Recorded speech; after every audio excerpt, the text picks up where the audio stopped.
ಇವತ್ತು ಬಂದ್ಬಿಟ್ಟು ನಾವು ಒಂದು ಎರ್ಟಿಗಾ ವೆಹಿಕಲ್ ಬಗ್ಗೆ ನಾವು ಡೆಮಾನ್ಸ್ಟ್ರೇಷನ್ ಕೊಡ್ತಾ ಇದ್ದೀವಿ. ಸೊ ಈಗ ನಾವು ವೆಹಿಕಲ್ ಬಗ್ಗೆ ನೋಡ್ತಾ ಇದ್ದೀವಿ. ಇದು ಬಂದ್ಬಿಟ್ಟು ನಿಮಗೆ Ertiga smart hybrid ZXi plus ಒಂದು ಇದು ಟಾಪ್ ಆ್ಯಂಡ್ ವೆಹಿಕಲ್ ಮಾಡಲು 2019 ಮಾಡಲು ಓದಿರೋದು 32,300 ಕಿಲೋಮೀಟರ್ಸ್ ಇದು ವೆಹಿಕಲ್ ಡ್ರೈವರ್ ಆಗಿದೆ ನಿಮಗೆ. ಸೊ ಇದು ನಾವೀಗ ಫ್ರಂಟಲ್ಲಿ ಬರೋದಾದರೆ ಇದು ಏರೋಡೈನಮಿಕ್ ಶೇಪ್ ಅನ್ನೋದು ನಿಮಗೆ ಅವೈಲೇಬಲ್ ಇದೆ. ಇದು 7 ಸೀಟರ್ ವೆಹಿಕಲ್ ಆಗಿದೆ. ಸೊ ನೀವು ನೋಡ್ಬೋದು ಇದು Suzuki emblem with sporty premium ಲುಕ್ಕಲ್ಲಿರುವಂತಹ ಒಂದು ಗ್ರಿಲ್ ನಮಗೆ ಅವೈಲೇಬಲ್ ಇದೆ. ಸೊ ಇದು ಒಳ್ಳೆ ಸ್ಪೋರ್ಟಿ ಫೀಲ್ ಕೊಡುತ್ತೆ, ಪ್ರೀಮಿಯಂ ಫೀಲ್ ನಮಗೆ ಕೊಡ್ತಾರೆ. ಸೊ ನಾವು ಹೆಡ್ ಲ್ಯಾಂಪ್ಸ್ನ ನೋಡ್ತಾ ಹೋಗ್ಬೋದು. ನಿಮಗೆ ಹೈ ವೋಲ್ಟೇಜ್ ಹೆಡ್ ಲ್ಯಾಂಪ್ಸ್ ಇರುತ್ತೆ, ಬ್ಯಾಟ್ರಿ ಕನ್ಸಂಪ್ಷನ್ ಆಲ್ಸೋ ಇರುತ್ತೆ ಮಾರುತಿಯಲ್ಲಿ. ಇದು DRLs ಆಲ್ಸೋ ನಿಮಗೆ ಅವೈಲೇಬಲ್ ಇರುತ್ತೆ. ಇದು ನೋಡ್ತಾ ಇರ್ಬೋದು, DRLs ಕೂಡ ನಿಮಗೆ ಅವೈಲೇಬಲ್ ಇರುತ್ತೆ. DRLs ಅನ್ನೋದು ನಾವು ಅಂಡರ್ಗ್ರೌಂಡಲ್ಲಿ ಆ ಥರ ಹೋಗುವಾಗ ವೆಹಿಕಲ್ಸ್ಗೆ ಒಂದು ವೆಹಿಕಲ್ ಬರ್ತಾ ಇದೆ ಅನ್ನೋದು ಗೊತ್ತಾಗ್ತಾ ಹೋಗ್ತದೆ. ಮತ್ತು ಫಾಗ್ ಲ್ಯಾಂಪ್ಸ್ ನೋಡ್ಬೋದು.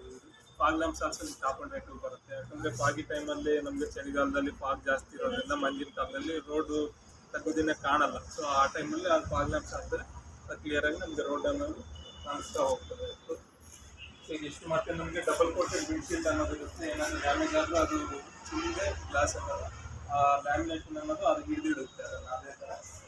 ಮತ್ತು ಇದು ವೈಪರ್ಸ್ ಆಲ್ಸೋ ನಿಮಗೆ ಅವೈಲೇಬಲ್ ಇರುತ್ತೆ. ರೈನಿಂಗ್ ಟೈಮಲ್ಲಿ outer rear mirrors also available ಇರುತ್ತೆ. ಔಟರ್ ರಿಯರ್ ಮಿರರ್ಸಲ್ಲಿ ಏನಂದರೆ ನಿಮಗೆ ಸೈಡ್ ಇಂಡಿಕೇಟರ್ಸ್ ಆಲ್ಸೋ ಅವೈಲೇಬಲ್ ಇರುತ್ತೆ. ಸೊ ಟರ್ನ್ ಆಗುವಾಗ ನಿಮಗೆ ಸೈಡಲ್ಲಿ ಬರೋ ವೆಹಿಕಲ್ಗೆ ಅದು ಗೊತ್ತಾಗ್ತಾ ಹೋಗ್ತದೆ.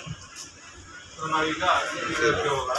ಇದು ನೋಡಿ, ಇದು ಸೆಂಟ್ರಲ್ ಲಾಕ್ ಅನ್ನೋದು ಅವೈಲೇಬಲ್ ಇರುತ್ತೆ. ಟಾಪ್ ಆ್ಯಂಡ್ ವೆಹಿಕಲ್ ಆಗಿರೋದ್ರಿಂದ ಸೆಂಟ್ರಲ್ ಲಾಕ್ ಇರೋದ್ರಿಂದ ನಾವು ಇದನ್ನು ಕೈಯಲ್ಲಿ ಇಟ್ಕೊಂಡು ನಾವು ಇದನ್ನು ಇದೊಂದು ಸೆನ್ಸರ್ ಇರುತ್ತೆ, ನಾವು ಪ್ರೆಸ್ ಮಾಡಿದ್ರು ಅದು ಓಪನ್ ಆಗ್ತಾ ಹೋಗ್ತದೆ. ಇಂಟೀರಿಯರ್ ನೋಡೋಣ ಈಗ.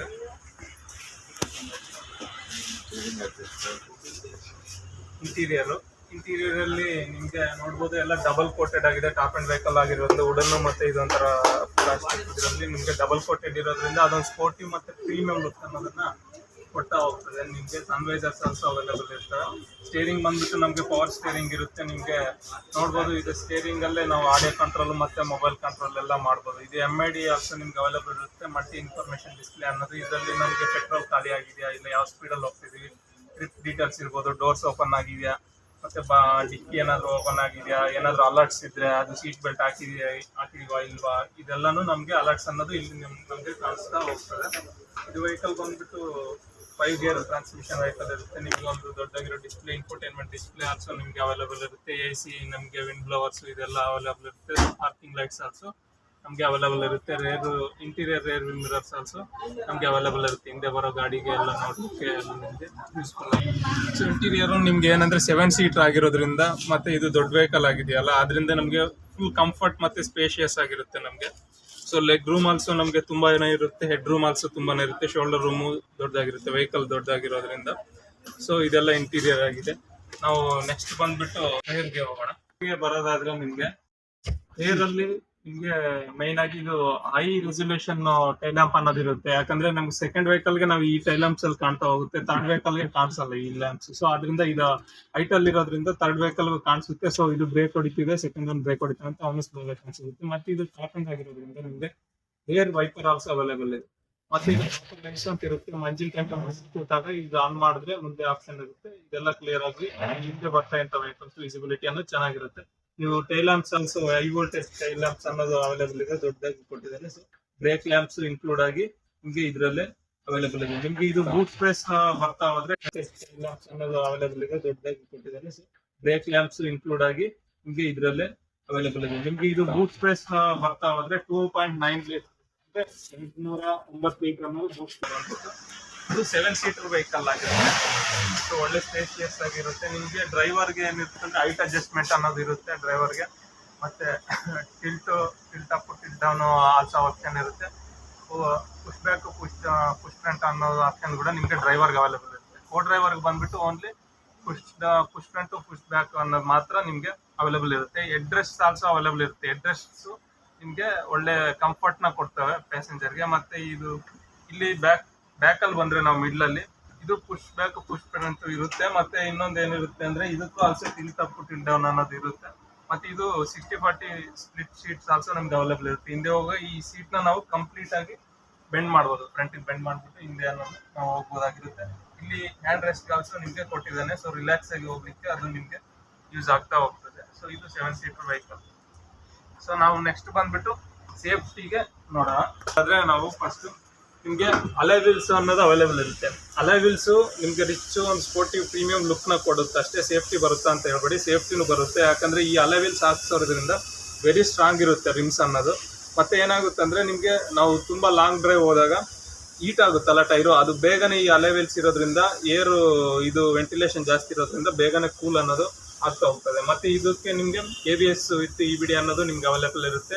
ESP ಆಲ್ಸೋ ಅವೈಲೇಬಲ್ ಇರುತ್ತೆ. ಆದ್ದರಿಂದ ಅದು ಅಂದರೆ ಬ್ರೇಕ್ ಡಿಸ್ಟ್ರಿಬ್ಯೂಷನ್ ಫಾಸ್ಟಲ್ಲಿ ಹೋಗುವಾಗ ಅದಕ್ಕೆಲ್ಲ ಬ್ರೇಕ್ನ ಕಂಟ್ರೋಲ್ ಮಾಡುತ್ತೆ. ಯಾವ ಟೈರ್ಗೆ ಎಷ್ಟು ಬ್ರೇಕ್ ಫೋರ್ಸ್ ಬೇಕಾಗಿರುತ್ತೆ ಅನ್ನೋದು ನಾನು ಡಿಸ್ಟ್ರಿಬ್ಯೂಷನ್ ಮಾಡೋದು ಇರುತ್ತೆ. ಸೊ ಅದರಿಂದ ಆಕ್ಸಿಡೆಂಟ್ಸ್ ಅನ್ನೋದು ತುಂಬ ಕಡಿಮೆ ಆಗುತ್ತೆ. ಮತ್ತು ಇಲ್ಲಿ ಕಂಪ್ರೆಸರ್ ಅಂತ ಒಂದು ಕೊಟ್ಟಿರ್ತಾನೆ, ಕಂಪ್ರೆಷನ್ ಅದು ಬಾಡಿ ಇದರಲ್ಲೇ ಬಂದಿರುತ್ತೆ. ಅದರಿಂದ ಏನಾಗುತ್ತೆ ಅಂದರೆ ಆಕ್ಸಿಡೆಂಟ್ ಆದಾಗ ಅದು ಒಂದೇ ಸರಿ ಹತ್ಕೊಂಡು ಇದಾಗೋದ್ರಿಂದ ಆ ಒಂದು ಎಫೆಕ್ಟ್ ಅನ್ನೋದು ಕಡಿಮೆ ಆಗುತ್ತೆ, ಇಲ್ಲೇ ರೆಡ್ಯೂಸ್ ಆಗ್ತಾ ಹೋಗ್ತದೆ. ಮತ್ತು ನಿಮಗೆ ಡಬಲ್ ಏರ್ ಬ್ಯಾಗ್ಸ್ ಅನ್ನೋದು ಇದರಲ್ಲಿ ಅವೈಲೇಬಲ್ ಇರುತ್ತೆ. ಸೊ ಡ್ರೈವರ್ಗೊಂದು ಡ್ರೈವರ್ಗೊಂದು ಇದು ಏರ್ ಬ್ಯಾಗ್ಸ್ ಅನ್ನೋದು ನಿಮಗೆ ಅವೈಲೇಬಲ್ ಇರುತ್ತೆ. ಸೀಟ್ ಬೆಲ್ಟ್ಸ್ ಆಲ್ಸೋ ಅವೈಲೇಬಲ್ ಇರುತ್ತೆ. ಸೊ ಸೀಟ್ ಬೆಲ್ಟ್ಸ್ ಇರುತ್ತೆ. ಮತ್ತು ನಿಮಗೆ head rest also one of the safety ಅದರಲ್ಲಿ ನಾವು ಹೇಳ್ತಾ ಹೋಗ್ಬೋದು. ಸೊ ಆಕ್ಸಿಡೆಂಟ್ ಆದಾಗ ಹೆಡ್ ಅನ್ನೋದು ಹಿಂದೆ ಹೋಗ್ಬಿಟ್ಟು ಕಟ್ ಆಗದೆ ಇರೋ ಥರ ಅದು ಆಲ್ಸೋ ನಮಗೆ ಸೇಫ್ಟಿ ಇದನ್ನು ಕೊಡ್ತಾ ಹೋಗ್ತದೆ. ಮತ್ತು ಎಲ್ಲ ಥರದ ಅಲರ್ಟ್ಸೂ ನಮಗೆ ಇದರಲ್ಲಿ ಅವೈಲೇಬಲ್ ಇರುತ್ತೆ. ಚೈಲ್ಡ್ ಲಾಕ್ ಆಲ್ಸೋ ಅವೈಲೇಬಲ್ ಇರುತ್ತೆ. ನಾವು ಡ್ರೈವರ್ ಅನ್ನೋದು ಎಲ್ಲ ಲಾಕ್ಸ್ನು ಕಂಟ್ರೋಲ್ ಮಾಡ್ಬೋದು. ಡ್ರೈವರ್ ಸೀಟ್ ಹತ್ರನೇ ಎಲ್ಲ ಡೋರ್ನು ಲಾಕ್ ಮಾಡ್ಬೋದು, ಎಲ್ಲ ವಿಂಡೋಸ್ನು ಅವರು ಲಾಕ್ ಮಾಡ್ಬೋದು. ಅದು ಒಂಥರ ಚಿಕ್ಕ ಮಕ್ಳು ಇದ್ದಾಗ ಹೊರಗೆ ನೋಡದೆ ಇರೋ ಥರ ಕಂಟ್ರೋಲ್ ಮಾಡಲಿಕ್ಕೆ ಅದಕ್ಕೆ ಯೂಸ್ ಆಗುತ್ತೆ. ಸೊ ಚೈಲ್ಡ್ ಲಾಕ್ ಅದು ಎಲ್ಲ ಇದೆ. ಸೊ ಸೇಫ್ಟಿ ಫೀಚರಲ್ಲಿ ನೋಡ್ತಾ ಹೋದರೆ ಎರ್ಟಿಗ ಅನ್ನೋದು ನಿಮಗೆ ತುಂಬ ಒಳ್ಳೆ ಸೇಫ್ಟಿ ಫೀಚರ್ಸ್ ಎಲ್ಲ ಥರದ್ದು ಅವೈಲೇಬಲ್ ಇರುತ್ತೆ. ವೆಹಿಕಲ್ ಕೂಡ ನಿಮಗೆ ಸ್ಟ್ರಾಂಗ್ ಆಗಿ ಇರುತ್ತೆ. ಸೊ ನಾವು ನೆಕ್ಸ್ಟ್ ಬಂದ್ಬಿಟ್ಟು ಟೆಕ್ನಾಲಜಿಯಲ್ಲಿ ಬಂದರೆ ನಾವು ಇಂಟೀರಿಯರ್ ನೋಡ್ತಾ ಹೋದರೆ ಒಂದು ಇನ್ಫೋಟೈನ್ಮೆಂಟ್ ಡಿಸ್ಪ್ಲೇ ಅನ್ನೋದು ಅವೈಲೇಬಲ್ ಇರುತ್ತೆ. ನಾವು ಈಗ ಸೀಟು ಇದೆಲ್ಲ ಹೇಳಿದ್ವಲ್ಲ, ವಿಂಡೋಸ್ ಎಲ್ಲ ಕಂಟ್ರೋಲ್ ಮಾಡ್ಬೋದು ಡ್ರೈವರ್ ಅಂತ, ಅದು ಆಲ್ಸೋ ನಿಮಗೆ ಒಂದು ಟೆಕ್ನಾಲಜಿ ಅನ್ನೋದೆಲ್ಲ ಬರುತ್ತೆ. ಇದು 1.5 ಲೀಟರ್ K ಸೀರೀಸ್ ಇಂಜಿನ್ ಅನ್ನೋದು ಇರುತ್ತೆ ನಿಮಗೆ.